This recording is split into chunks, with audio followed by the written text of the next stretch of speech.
Hello friends, welcome to my channel. आज हम पढ़ेंगे क्लास 9th की ज्योग्राफी का चैप्टर 1 भारत आकार और स्थिति।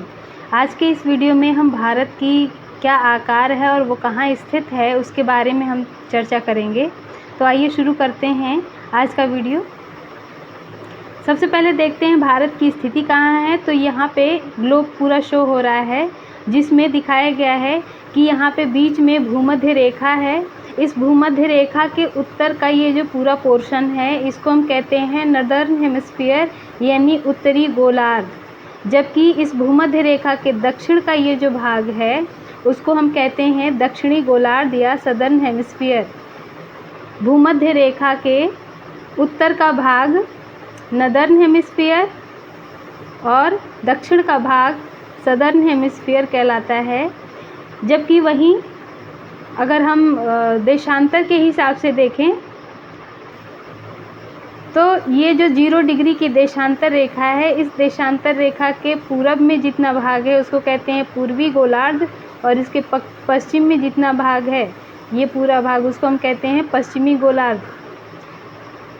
इस मैप पे सबसे पहले देख लेते हैं अक्षांश और देशांतर क्या है। तो ये जो सीधी रेखाएं हैं, पड़ी रेखाएं, उसको हम कहते हैं अक्षांश, और जो इधर ऊपर से नीचे की तरफ जो रेखाएं हैं उसको हम कहते हैं देशांतर। तो भूमध्य रेखा 0 डिग्री की अक्षांश रेखा है, भूमध्य रेखा 0 डिग्री की अक्षांश रेखा। जबकि देशांतर में जो रेड कलर से खींचा गया है वो 0 डिग्री की देशांतर रेखा है जिसको हम कहते हैं ग्रीनविच मीन टाइम। तो इस तरीके से हम कह सकते हैं, अगर अक्षांशीय दृष्टि से अगर हम देखें तो हम कह सकते हैं कि जो हमारा भारत है, यहाँ हमारा भारत स्थित है, ये भारत उत्तरी गोलार्ध में आता है। जबकि वहीं अगर हम देशांतर के दृष्टिकोण से देखें कि देशांतरीय फैलाव में अगर देखें कि किधर भारत है, तो भारत हमारा पूर्वी गोलार्ध में आता है। देशांतरीय दृष्टि से भारत पूर्वी गोलार्ध में आता है। जबकि अक्षांशीय दृष्टि से यानी भूमध्य रेखा से अगर हम देखते हैं तो हमारा भारत उत्तरी गोलार्ध में आता है। तो हम टोटली हम कह सकते हैं कि हमारा भारत पूरी पृथ्वी पे उत्तर पूर्व में स्थित है, यानी उत्तरी गोलार्ध में है और उत्तरी गोलार्ध में भी पूर्वी गोलार्ध का भाग है। तो इसीलिए जब भी अक्षांशीय विस्तार कहा जाएगा, अक्षांशों के अकॉर्डिंग भारत का विस्तार कहाँ तक है, तो वो अक्षांशों में हमेशा हम नोट करेंगे उत्तरी, यानी इतने डिग्री से इतने डिग्री तक उत्तरी गोलार्ध। अब कितना विस्तार होता है वो अगली स्लाइड में हम देखेंगे। और जब भी हम देशांतरीय विस्तार की चर्चा करेंगे तब हम कहेंगे इतने डिग्री पूर्वी देशांतर से इतने डिग्री पूर्वी देशांतर के बीच में हमारा भारत फैला हुआ है। यानी जब भी अक्षांशीय विस्तार उसका मान, अक्षांशों का मान लिखेंगे कि भारत का विस्तार कहाँ से कहाँ तक है, तो उसमें हमेशा उत्तर लिखा होगा। जब अक्षांशीय विस्तार लिखा जाएगा तो उत्तर लिखा होगा, और जब देशांतरीय विस्तार लिखना होगा तो हमेशा पूरब लिखा जाएगा, क्योंकि पूर्वी गोलार्ध में है देशांतरीय दृष्टिकोण से। तो इस तरीके से हमने भारत का लोकेशन देखा कि पूरे विश्व में भारत का लोकेशन कहाँ है। तो भारत का लोकेशन उत्तरी गोलार्ध में है, और अगर देशांतरीय दृष्टि से देखें तो पूर्वी गोलार्ध में है। इसलिए जब भी अक्षांश का विस्तार लिखेंगे तो हमेशा उसमें उत्तर लिखेंगे, और जब भी देशांतर का विस्तार लिखेंगे तो हमेशा उसमें पूरब लिखेंगे। अब आइए देखते हैं भारत की स्थिति, उसका विस्तार कितना है, कहाँ से कहाँ तक है। तो यहाँ पे भारत का मैप दिया गया है। इस भारत के मैप का जो मुख्य भूमि है, ये जो पूरी मुख्य भूमि भारत की दिख रही है, ये भारत की मुख्य भूमि का जो विस्तार है वो 8 डिग्री 4 मिनट नॉर्थ से 37 डिग्री 6 मिनट नॉर्थ, यानी इसका अक्षांशीय विस्तार 8 डिग्री 4 मिनट नॉर्थ है। यहाँ है 8 डिग्री 4 मिनट, 8 डिग्री 4 मिनट दक्षिण में स्थित है यहाँ पे, और 37 डिग्री 6 मिनट यहाँ उत्तर में स्थित है। इसको अगर हम ग्लोब पे समझें कि किस तरीके से ये 8 डिग्री 4 मिनट कहाँ पे है और 37 डिग्री 6 मिनट, तो हम देखते हैं कि भूमध्य रेखा की वैल्यू होती है 0। तो इस भूमध्य रेखा 0 से और इधर अक्षांशों का विस्तार बढ़ता जाता है, 90 डिग्री तक होता है। तो 0 से यहाँ अगर हम स्टार्ट करते हैं तो 0 के बाद सबसे पहले 8 पड़ेगा, 8 डिग्री 4 मिनट, उसके बाद से फिर 10, 12, 15 करते करते यहाँ 37 डिग्री यहाँ उत्तर में आएगा। यानी कि चूँकि उत्तरी गोलार्ध में है तो इसका दक्षिणी भाग 0 के ज़्यादा करीब होगा, जबकि उत्तरी भाग 0 से दूर होगा। तो इसी वजह से यहाँ पे दक्षिण में 8 डिग्री 4 मिनट नॉर्थ और उत्तर में 37 डिग्री 6 मिनट नॉर्थ है। चूँकि ये उत्तरी गोलार्ध में है इसलिए हम कह रहे हैं कि ये नॉर्थ में है। यानी 8 डिग्री 4 मिनट यहाँ पे हम देखें तो 8 डिग्री 4 मिनट नॉर्थ से 37 डिग्री 6 मिनट नॉर्थ, ये इसका अक्षांशीय विस्तार है। उसी तरीके से जब हम देशांतरीय विस्तार देखते हैं, इसका देशांतरीय विस्तार कहाँ कैसे है, तो वो आता है 68 डिग्री 7 मिनट ईस्ट। चूँकि हमने बताया 0 डिग्री जो देशांतर रेखा है उसके पूरब में स्थित है भारत, तो इसलिए 0 डिग्री विश्व में कहीं आती है, 0 डिग्री विश्व में जहाँ पड़ता है उसके पूरब में स्थित है। तो इसी वजह से 68 डिग्री 7 मिनट यहाँ आ रहा है। फिर 68 से हम देखेंगे यहाँ वैल्यू बढ़ती जा रही है, तो 68 डिग्री 7 मिनट से यहाँ आता है हमारा पूर्व में 97 डिग्री 25 मिनट, यानी कि इस देशांतर से लेके इस देशांतर तक फैला हुआ है हमारा भारत। तो यहाँ पे पड़ेगा 68 डिग्री 7 मिनट ईस्ट, ये 68 डिग्री 7 मिनट ईस्ट, और यहाँ पे हमारा हो जाएगा 97 डिग्री 25 मिनट ईस्ट। चूँकि 0 डिग्री के पूरब में है इसलिए दोनों जगह पूरब लिखा जाएगा, east. 68 degree 7 minute east, 97 degree 25 minute east. तो ये हमारा भारत का अक्षांशीय और देशांतरीय विस्तार है, यानी भारत की स्थिति कितने अक्षांश से कितने अक्षांश तक है। तो यहाँ हमने देखा कि भारत की स्थिति 8 डिग्री 4 मिनट नॉर्थ से 37 डिग्री 6 मिनट नॉर्थ है, जबकि वहीं देशांतरीय विस्तार 68 डिग्री 7 मिनट ईस्ट से 97 डिग्री 25 मिनट ईस्ट है।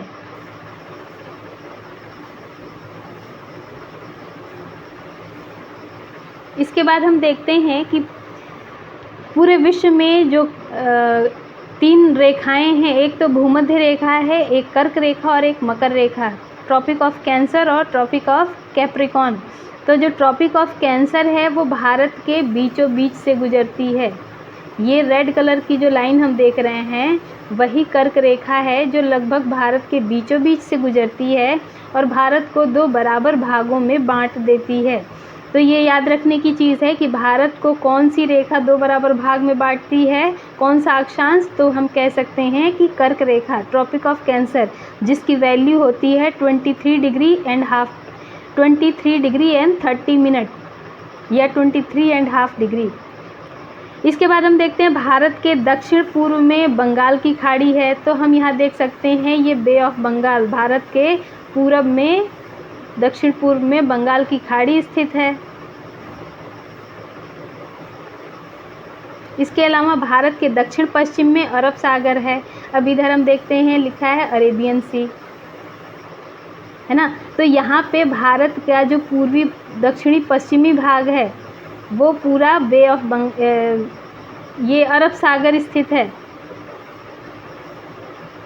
इसके बाद हम देखते हैं कि भारत के जो दक्षिणी भाग है वहाँ पे हिंद महासागर स्थित है। भारत के दक्षिणी भाग में हिंद महासागर स्थित है। तो भारत के पूर्वी भाग में बे ऑफ बंगाल है, भारत के पश्चिमी भाग में, दक्षिणी पश्चिमी भाग में अरेबियन सी और दक्षिण में साउथ में हिंद महासागर स्थित है, इंडियन ओशन। अब इसके बाद देखते हैं भारत का आकार, भारत का साइज़ क्या है। तो पूरे विश्व में भारत क्षेत्रफल की दृष्टि से यानी कि साइज़ की दृष्टि से भारत 7वें नंबर पे आता है। भारत का 7th पोजीशन है पूरे विश्व में, जिसका क्षेत्रफल है 32.8 लाख किलोमीटर स्क्वायर, यानी 32,87,263 स्क्वायर किलोमीटर भारत का क्षेत्रफल है। और क्षेत्रफल की दृष्टि से भारत विश्व में 7वें प्लेस पे आता है। पूरे विश्व में पूरे विश्व का जो क्षेत्रफल है उसका केवल 22.4% क्षेत्रफल भारत का है, यानी पूरे विश्व में जो क्षेत्रफल है उसका केवल 2.4% भाग भारत के अंतर्गत आता है। और इस तरीके से भारत क्षेत्रफल की दृष्टि से विश्व का 7वां बड़ा देश है। यहाँ फिगर में, पिक्चर में हम देख सकते हैं कि सबसे बड़ा देश रशिया है, सबसे बड़ा यहाँ रशिया आता है। उसके बाद यहाँ कनाडा हम देख सकते हैं, कनाडा उसके बाद आता है। उसके बाद यूनाइटेड स्टेट 3rd नंबर पे, 4th नंबर पे चाइना आता है। हम देख सकते हैं क्षेत्रफल की दृष्टि से किस तरीके से इजीली हम दिखा सकते हैं इसको। फिर 5th नंबर पे ब्राज़ील आता है यहाँ, फिर 6th नंबर पे ऑस्ट्रेलिया और 7th नंबर पे आता है भारत। 7वें नंबर पे भारत का पोजीशन है। तो इस तरीके से हम क्षेत्रफल की दृष्टि से भी यहाँ हम विश्व के मानचित्र को देखकर हम कंपेयर कर सकते हैं कि विश्व में भारत का क्षेत्रफल 7वें नंबर पे है। तो किस तरीके से हम इसको दिखा सकते हैं, किस तरीके से है बड़े से छोटे देश जो हैं उसको हम यहाँ पे मैप पे देख सकते हैं कि भारत 7वें पोजीशन पे कैसे है। उसके बाद देखते हैं कि भारत की जो तट रेखाएं हैं या जो स्थलीय सीमा है वो कितनी लंबी है। तो हम देखते हैं भारत की जो स्थलीय सीमा है, यानी ऐसी सीमा जो स्थल भाग से घिरी हुई है, ये पूरी स्थलीय सीमा जो है भारत की वो स्थल भाग से घिरी हुई है, जिसकी लंबाई है 15,200 किलोमीटर। जबकि वहीं भारत की जो समुद्री सीमा है, जो मैप में ब्लू कलर से दिखाई गई है, ये समुद्री सीमा जो mainly bay of Bengal, Arabian sea और इंडियन ओशन, ये तीनों से घिरी हुई है। खास करके ये अंडमान निकोबार जो आइलैंड है और लक्षद्वीप आइलैंड, ये दोनों की तटरेखाओं को मिला के अगर हम देखें तो इसकी लंबाई होती है 7,516.6 किलोमीटर, 7,516.6 किलोमीटर इसकी लंबाई है। अगर हम टोटल लंबाई देखें, केवल जो तट रेखा है, केवल जो मेन लैंड है उसकी जो तट रेखा है, ये इसकी बात अगर हम करें तो हम देखते हैं उसकी लंबाई है 6100 किलोमीटर। जबकि हम अंडमान निकोबार और लक्षद्वीप को जब मिला लेते हैं तो इसकी लंबाई हो जाती है 7,516.6 किलोमीटर। और ये अगर स्थलीय सीमा और जलीय सीमा अंडमान निकोबार आइलैंड, इन सबको अगर हम टोटल कर लेते हैं इन सबको, तो हमारी जो सीमा रेखा है भारत की वो आती है 22,716.6 किलोमीटर। तो इस तरीके से हमने देखा कि भारत की जो स्थलीय सीमा है वो कितनी है, भारत की जलीय सीमा कितनी है और टोटल उसकी लंबाई कितनी है। अब यहाँ पे हम देखते हैं कि भारत का उत्तर से दक्षिण और पूरब से पश्चिम की तरफ जो लंबाई है उसको दिखाया गया है। तो सबसे पहले समझते हैं यहाँ लैटिट्यूडनल पोजीशन, यानी कि लैटिट्यूड के अकॉर्डिंग, लॉन्गिट्यूड के अकॉर्डिंग, देशांतरीय विस्तार के अनुसार इस देशांतर से इस देशांतर तक फैला हुआ है भारत। तो जो देशांतरीय विस्तार है ये पूरा वो कितना पड़ता है, तो हम देख सकते हैं कि यहाँ पे 97 डिग्री 25 मिनट ईस्ट है देशांतर और यहाँ 68 डिग्री 7 मिनट ईस्ट देशांतर है। इसके बीच में जो सीधी लंबाई है वो है 2,933 किलोमीटर, 2,933 किलोमीटर। जो एक्चुअल डिस्टेंस है वो 2,933 किलोमीटर इसका एक्चुअल डिस्टेंस है, देशांतरीय विस्तार है। और अगर हम डिग्री में देखते हैं तो डिग्री में इसका जो डिफरेंस है लंबाई है वो 97 डिग्री 25 मिनट में से अगर लेस करते हैं 68 डिग्री 7 मिनट को तो आता है 29 डिग्री, यानी कि डिग्री में इसकी वैल्यू है 29 डिग्री और जो एक्चुअल वैल्यू किलोमीटर में है वो है 2933 किलोमीटर। इसी तरीके से हम लैटिट्यूडनल पोजीशन को अगर हम देखें लैटिट्यूड के अकॉर्डिंग, तो हम देखते हैं कि जो हमारा भारत है वो देशांतरी अक्षांशीय दृष्टि से इधर नीचे अक्षांश से लेके और यहाँ तक अक्षांश तक फैला हुआ है। तो इसका जो लंबाई है, इसके बीच में जो दूरी है, ये दूरी वो कितनी है? 3214 किलोमीटर, 3214 किलोमीटर इसकी एक्चुअल डिस्टेंस है किलोमीटर में। जबकि वहीं अगर हम डिग्री में देखते हैं तो 37 डिग्री 6 मिनट में से हम घटा देंगे, माइनस कर देंगे 8 डिग्री 4 मिनट को। तो यहाँ हमने माइनस किया तो एक्चुअल डिग्री में जो डिस्टेंस आ रहा है वो है 29 डिग्री और एक्चुअल जो डिस्टेंस है वो है 3214 किलोमीटर। तो इस तरीके से हम देखते हैं कि यहाँ पे जो हमारा डिग्री में डिस्टेंस है, चाहे लॉन्गिट्यूडनल एक्सटेंट हो या लैटिट्यूडनल एक्सटेंट हो, चाहे देशांतरीय विस्तार हो चाहे अक्षांशीय विस्तार हो, दोनों में डिग्री में वैल्यूज सेम है। 29 degree, near about 29 degree value आ रही है। जबकि जब हम एक्चुअल वैल्यू देखते हैं तो यहाँ पे एक्चुअल वैल्यू में बहुत डिफरेंस है। यहाँ पे 2933 किलोमीटर और यहाँ 3214 किलोमीटर है। तो अब ये जो अंतर आ रहा है, जो एक्चुअल वास्तविक दूरी में अंतर आ रहा है, डिग्री में सेम वैल्यू होने के बाद भी, सेम एक्सटेंट सेम विस्तार होने के बाद भी जो एक्चुअल वैल्यू है, एक्चुअल डिस्टेंस, उसमें अंतर आ रहा है। तो आखिर इस अंतर का कारण क्या है? तो कई बार इस टॉपिक से क्वेश्चन पूछा जाता है कि देशांतरीय विस्तार और अक्षांशीय विस्तार में अगर हम डिग्री में विस्तार नापते हैं तो समान आता है डिग्री 29 डिग्री, तो फिर उसकी वास्तविक दूरी में इतना अंतर क्यों आता है? वास्तविक दूरी में ये डिस्टेंस क्यों आता है कि क्यों इतना ज़्यादा अंतर आता है? तो उसका कारण हम यहाँ समझ सकते हैं कि चूँकि भारत का जो अक्षांशीय विस्तार है और देशांतरीय विस्तार बराबर है, लेकिन उसके बाद भी वास्तविक दूरी में अंतर आ रहा है। अब ये अंतर क्यों आ रहा है? तो अंतर हम देख सकते हैं कि जितने भी अक्षांश हैं, जितने भी अक्षांश हैं उनके बीच की दूरी लगभग सेम है। यानी अक्षांशों के बीच में जो दूरियां हैं वो लगभग सेम हैं हर जगह, चाहे हम ईस्ट में जाएं या वेस्ट में जाएं। तो इसलिए अक्षांशीय विस्तार की वजह से कोई इफ़ेक्ट नहीं पड़ता है। लेकिन अगर हम वहीं देशांतरीय विस्तार देखें तो दो देशांतरों के बीच में भूमध्य रेखा पे जो डिस्टेंस होगी और जो डिस्टेंस ध्रुवों पे होगी, दोनों में अंतर आता है। यानी भूमध्य रेखा पे दो देशांतरों के बीच में सबसे ज़्यादा जितनी दूरी होती है पूरे विश्व में, सबसे ज़्यादा दूरी दो देशांतरों के बीच में भूमध्य रेखा पे होती है। और जैसे जैसे हम ध्रुवों की तरफ बढ़ते जाते हैं वैसे वैसे ये दूरी दो देशांतरों के बीच में घटती जाती है।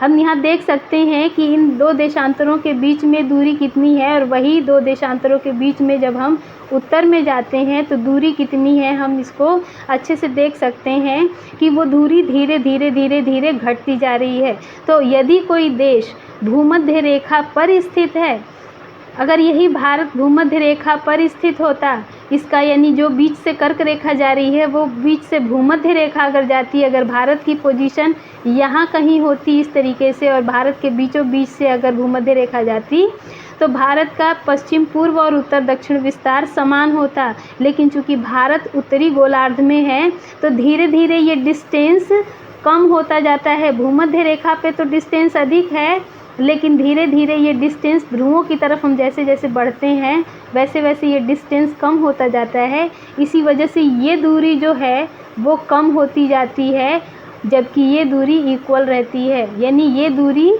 की कंपैरिजन में जो पूरब पश्चिम वाली दूरी है, उत्तर दक्षिण वाली दूरी के कंपैरिजन में पूरब पश्चिम में जो दूरी है वो कम हो जाती है। इसी वजह से उत्तर दक्षिण की जो दूरी है वो 3214 किलोमीटर है और पूरब पश्चिम वाली जो दूरी है वो 2933 किलोमीटर आती है। तो इसका सिंपल सा रीज़न है कि दो देशांतरों के बीच में भूमध्य रेखा, इक्वेटर से पोल की तरफ, भूमध्य रेखा से ध्रुवों की तरफ दूरी कम होती जाती है। इसी वजह से जो पूरब पश्चिम वाली एक्चुअल दूरी है वो कम हो जाती है। इसके बाद हम देखते हैं कि भारत में जो सूर्योदय होता है पश्चिमी भाग में और पूर्वी भाग में, उन दोनों में 2 घंटे का लगभग डिफरेंस आता है। अब ये डिफरेंस 2 घंटे का क्यों आता है कि भारत में अरुणाचल प्रदेश, यहाँ पे हम देख सकते हैं अरुणाचल प्रदेश सबसे पूर्वी राज्य और यहाँ सबसे पश्चिमी राज्य है गुजरात। इन दोनों में समयों में 2 घंटे का अंतर आता है, 2 घंटे का अंतर। अब ये अंतर क्यों आता है? तो यहाँ पे एक छोटा सा कैलकुलेशन है कि यहाँ पे जो देशांतर है उसकी वैल्यू है 97 डिग्री 25 मिनट। यहाँ जो देशांतर है उसकी वैल्यू है 68 डिग्री 7 मिनट। इन दोनों को अगर हम माइनस करते हैं तो 29 डिग्री का अंतर आ रहा है, यानी डिग्री में 29 डिग्री का अंतर आ रहा है। अब हम यहाँ थोड़ा सा एक कैलकुलेशन करते हैं कि चूँकि हमारी पूरी पृथ्वी अपने अक्ष पे एक चक्कर लगाती है 24 आवर्स में, यानी 24 घंटे में एक अपना चक्कर लगा लेती है अपनी धुरी पे, एक पूरा चक्कर लगा लेती है 24 आवर जो पृथ्वी है। तो अब चूँकि एक चक्कर लगाने में उसको 24 घंटा लग जाता है। अब 24 घंटा यानी कि 1440 मिनट। तो 1 डिग्री चूँकि 1440 मिनट में घूमती है 360 डिग्री, तो 1 डिग्री घूमेगी। अब 1 डिग्री का वैल्यू हम निकालते हैं तो 4 मिनट, यानी 1 डिग्री घूम रही है 4 मिनट। अब यहाँ पे 29 डिग्री है, तो हम उसी 29 को हम यहाँ पे, चूँकि यहाँ 29 है यानी कि दोनों के बीच में अंतर 29 डिग्री का है, 1 डिग्री पे 4 मिनट का अंतर आ रहा है, तो 29 में हम 4 से मल्टीप्लाई कर देंगे तो 116 मिनट आ जाता है। और 116 मिनट को अगर हम घंटे में परिवर्तित करते हैं तो नियर अबाउट 2 आवर्स आता है। तो इसी वजह से जो वहाँ उस देशांतर पे जो समय है, यानी वहाँ का स्थानीय समय, उसमें 2 घंटे का अंतर आता है। तो इस तरीके से हम देख सकते हैं कि पश्चिम में गुजरात से लेके पूर्व में अरुणाचल प्रदेश तक सूर्योदय के समय में या वहाँ के जो स्थानीय समय है उसमें 2 घंटे का अंतर आता है। इसके बाद हम देखते हैं चूँकि 2 घंटे का अंतर आता है, लेकिन उसके बाद भी सूर्योदय के समय में तो 2 घंटे का अंतर हो गया, लेकिन उसके बाद भी भारत में जो घड़ियाँ हैं वो एक समान समय शो करती हैं। भारत में जो भी घड़ी है वो एक समान समय शो करती है। रीज़न क्या है कि वहाँ का जो मानक समय यामोत्तर है, मानक समय यामोत्तर जिसको हम कहते हैं स्टैंडर्ड टाइम लाइन, जो कि भारत का मानक समय यामोत्तर है 82 degree 30 minute east. 82 degree 30 minute east Bharat का मानक समय यामोत्तर है।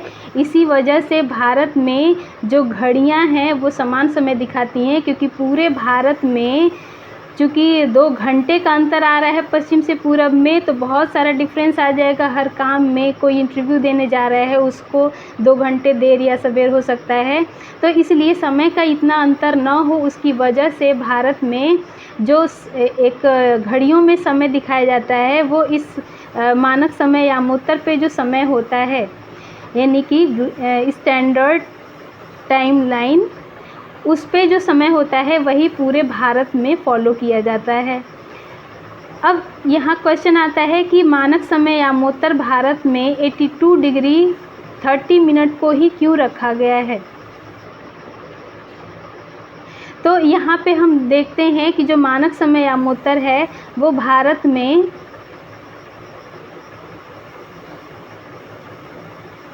किन किन राज्यों से, पहले देखते हैं किन किन राज्यों से होकर गुजरता है। तो हम देखते हैं कि भारत में ये मानक समय यामोत्तर उत्तर प्रदेश, मध्य प्रदेश, छत्तीसगढ़, उड़ीसा और आंध्र प्रदेश से गुजरता है। यहाँ है उत्तर प्रदेश, फिर यहाँ आते हैं तो मध्य प्रदेश, इधर है छत्तीसगढ़, यहाँ उड़ीसा और यहाँ आंध्र प्रदेश। तो इस तरीके से हम देखते हैं कि भारत में जो मानक समय यामोत्तर है यानी स्टैंडर्ड टाइमलाइन, वो भारत में 5 राज्यों से होकर गुजरता है। कई बार क्वेश्चन पूछा जाता है स्टैंडर्ड टाइमलाइन भारत में कितने राज्यों से होकर गुजरता है, तो यहाँ हम देख सकते हैं भारत में कि 5 राज्यों से होकर मानक समय यामोत्तर गुजरता है। अब यहाँ क्वेश्चन एक आता है कि 82 डिग्री 30 मिनट को ही क्यों भारत में मानक समय यामोत्तर निर्धारित किया गया है। इसके पीछे रीज़न क्या है, क्यों हम 82 डिग्री 30 मिनट ईस्ट पूर्वी देशांतर को ही हम स्टैंडर्ड टाइमलाइन मानते हैं और उसी को हम सारी घड़ियों में भारत में फॉलो करते हैं। तो समय को लेके जब ग्रीनविच में यानी कि लंदन में एक ग्रीनविच शहर है, वहाँ पे जब सम्मेलन हुआ था, कई सारे मीटिंग्स हुई थी कई सारे राष्ट्राध्यक्षों के बीच में, तब उस बैठक में ये निर्धारित किया गया था कि पूरे विश्व में जो भी देशांतर 7.5 डिग्री के मल्टीप्लिकेशन में आएंगे, उन देशांतरों को हम वो देशांतर किसी भी देश में मानक समय यामोत्तर यानी कि स्टैंडर्ड टाइमलाइन बनने योग्य होंगे। तो उसमें से ही अब चूँकि यहाँ पे हम देखते हैं कि हम 7 डिग्री 30 मिनट जो देशांतर है उसका हम यहाँ मल्टीप्लिकेशन टेबल हमने लिख दिया, तो जितने भी ये वैल्यू आ रहे हैं वो किसी न किसी देश के स्टैंडर्ड टाइमलाइन बनने के लायक हैं। अब उसी में से जो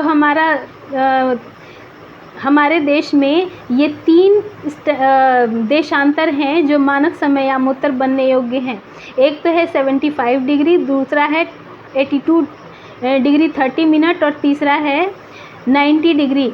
तो ये 3 जो देशांतर हैं वो भारत में मानक समय यामोत्तर बनने योग्य हैं। तो सबसे पहला कारण तो ये है कि ग्रीनविच में जो भी बैठक हुई थी समय निर्धारण को लेके या स्टैंडर्ड टाइमलाइन निर्धारण को लेके, उसमें ये निर्धारित किया गया था कि 7 डिग्री 30 मिनट के मल्टीप्लिकेशन पे जो भी देशांतर आएंगे, उन देशांतरों को किसी भी देश का मानक समय यामोत्तर यानी स्टैंडर्ड टाइमलाइन माना जा सकता है। तो सबसे पहली शर्त ये पूरी करता है कि उस 7 डिग्री 30 मिनट के मल्टीप्लिकेशन में ये आता है। तो पहला कारण तो ये है। दूसरा कारण ये है कि भारत में जो 3 देशांतर हैं जिसको हम मानक समय यामोत्तर बना सकते हैं, उसमें से सबसे बीचों बीच में ये हमारा आता है। जो हमारा मानक समय यामोत्तर है 82 डिग्री 30 मिनट, वो सबसे बीच में आता है, यानी कि सबसे बीच में भारत में स्थित होने की वजह से ये भारत को लगभग 2 बराबर भागों में बांट सकता है। इसीलिए इसको हमने 82 डिग्री 30 मिनट को ही चुना, क्योंकि एक तो ये 7 डिग्री 30 मिनट के मल्टीप्लिकेशन में है और दूसरा कि ये भारत के सबसे बीचों बीच से गुजरता है और भारत को लगभग 2 बराबर भागों में बांटता है। इस वजह से हम इस पे जो भी समय होता है उसी को हम पूरे भारत में फॉलो करते हैं। तो ये कारण था कि हम 82 डिग्री 30 मिनट ईस्ट को ही मानक समय यामोत्तर स्टैंडर्ड टाइमलाइन मानते हैं। तो आज का हमारा वीडियो ये यहीं ख़त्म होता है। इसके बाद का जो चैप्टर का भाग है वो हम सेकंड वीडियो में चर्चा करेंगे। वीडियो आपको पसंद आए तो चैनल को सब्सक्राइब और वीडियो को लाइक ज़रूर करें। अपने कमेंट्स हमें दें जिससे हमें मोटिवेशन मिलता है। और अगर कोई टॉपिक ऐसा है जो आपको लगता है कि वीडियो आनी चाहिए इस पर, तो प्लीज़ हमें सजेस्ट करें। Thank you.